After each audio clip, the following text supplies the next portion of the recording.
15 जनवरी को हिंदुस्तान और दुनिया में कई वाकयात हुए जिनका तारीख के पन्नों में नाम दर्ज है। अक्सर आप सभी ने तारीख के मौजू में बहुत से ऐसे तारीखी वाकयात के बारे में पढ़ा होगा जो 15 जनवरी की तारीख से मुतालिक हो। हर साल 15 जनवरी को हिंद की फौज यौम तासीस मनाती है। इसी दिन फील्ड मार्शल के.एम. करियप्पा ने आजाद हिंद की हिंदुस्तानी फौज के पहले कमांडर इन चीफ के तौर पर हलफ उठाया था। उन्हें जनरल सर फ्रांसिस बूचर से कमान मिली जो हिंदुस्तान के आखिरी ब्रिटिश कमांडर इन चीफ थे। वाज़ेह है कि साल 15 जनवरी 2022 को 74वां आर्मी डे मनाया जाएगा। आइए जाने मुल्क और दुनिया की तारीख में दर्ज दीगर अहम वाकयात जो आज के दिन यानी 15 जनवरी को खास रहे।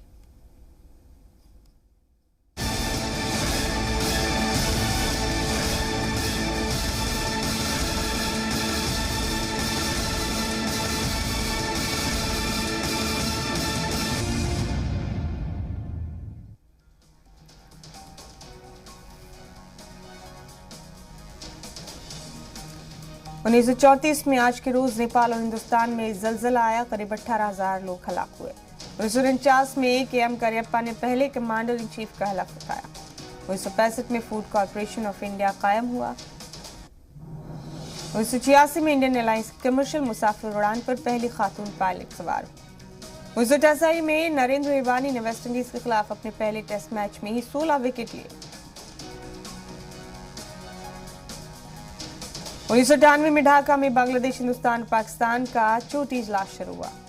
2001 में विकिपीडिया लॉन्च किया गया। 2006 में ब्रिटिश हाईकोर्ट ने क्वातोची के 2 बैंक अकाउंट से पाबंदी हटाने का हुक्म दिया।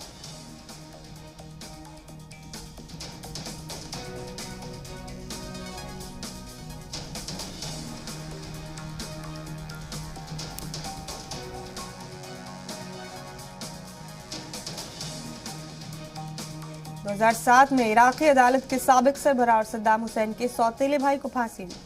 2010 में 3 घंटे से भी ज्यादा की मुद्दत वाली शताब्दी का सबसे लंबा सूर्य ग्रहण लगा। 2013 में सीरिया के अलेप्पो यूनिवर्सिटी में रॉकेट हमले में करीब 100 अफराद हलाक हुए।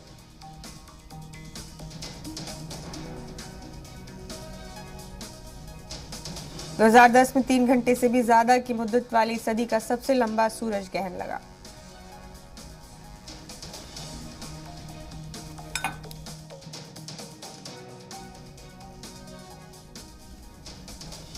2013 में सीरिया के अलेप्पो यूनिवर्सिटी में हुए रॉकेट हमले में करीब 100 अफराद हलाक हुए।